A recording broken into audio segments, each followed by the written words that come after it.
Hello mga ka-farmers, ako nga pala isang baguhan lamang sa YouTube channel at sana isubscribe nyo ako kahit pa hindi pa gaanong maganda ang aking mga videos. At ngayon nga, papakita ko sa inyo ang aming manukan. Ayan guys.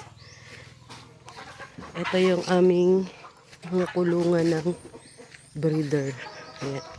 Ayan yung mga breeders namin guys. Ayan. Ito yung mga pure basila namin. Ayan, may naglilimlim. Ayan. 1:4 yan guys. Isang tandang at 4 na babae. Ayan. Ayan sila. Ito naman. Shamo to guys. Ayan. Shamo yung lalaki at yung babae din. Ayan. Dito naman, ito yung mga piniprepare namin mga breeder na babae. Ayan.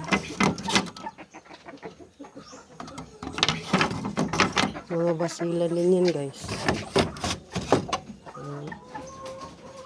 Piniprepare namin para in case na kailangan namin magpalit ng babae, meron kami ipapalit. Ayan. Halos lahat itim. Guys, ayan. Basila din yan. Babae at lalaki. Pure basila. Ayan. Ayan, shamo guys. Pinarter namin sa basilan.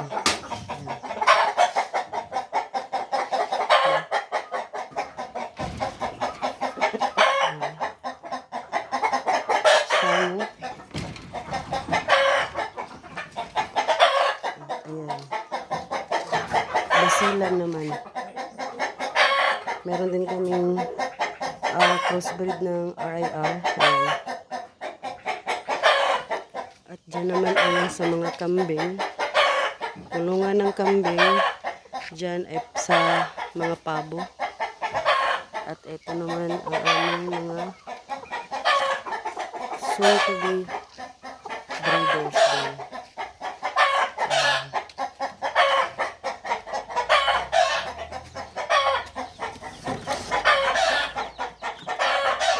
Mga sisil. Week old. Ayan. Diyan din. Ayan.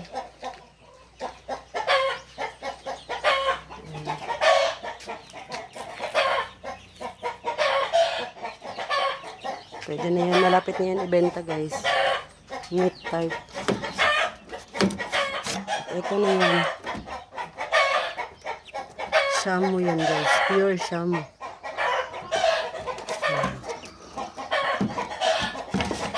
1 month mahigit pa lang yan guys.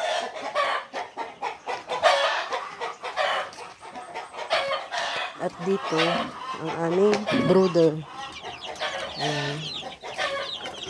Yung mga sisil.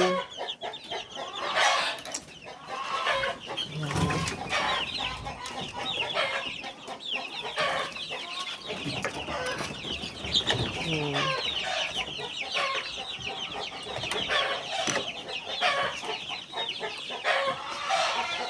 Medyo malaki nga lang sa gastos guys, pero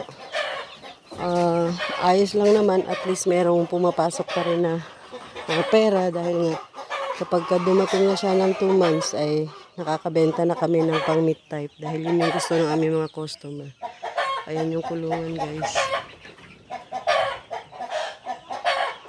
Sana po isubscribe nyo ako sa mga kapwa farmers ko na nagsisimula pa lang. Sana po isubscribe nyo ako.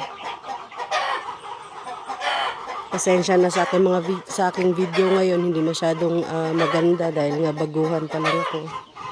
Ayan lang mga ka-farmers. Salamat sa inyo.